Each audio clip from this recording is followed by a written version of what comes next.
Hi, I'm Joel Huberman. I'm a retired biochemist and molecular biologist and also an amateur climate scientist. I'm also a member of Citizens Climate Lobby, a volunteer for Citizens Climate Lobby, about which I may talk some more later on if we have time. What I want to say right now is that a good portion, not all, but a good portion of the science that goes into the graph that Sam just showed you was developed in the 19th century by scientists who were in it for the curiosity.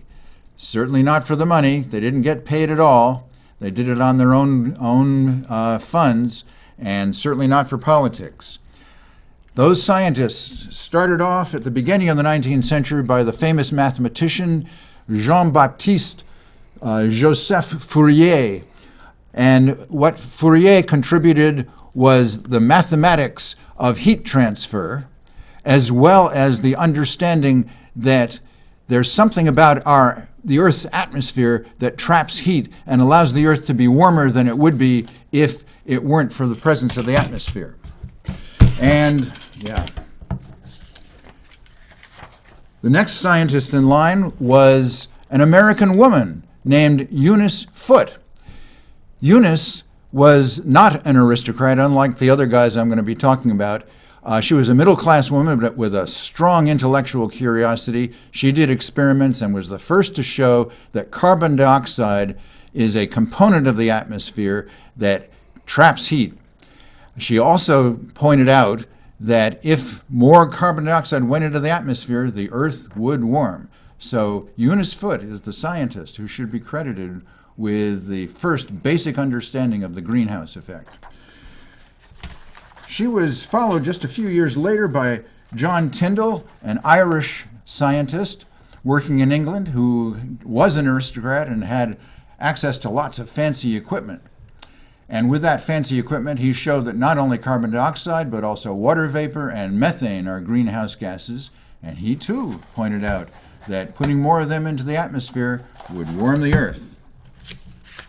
Another important link came from Joseph Steffen, a Slovenian scientist working in Austria.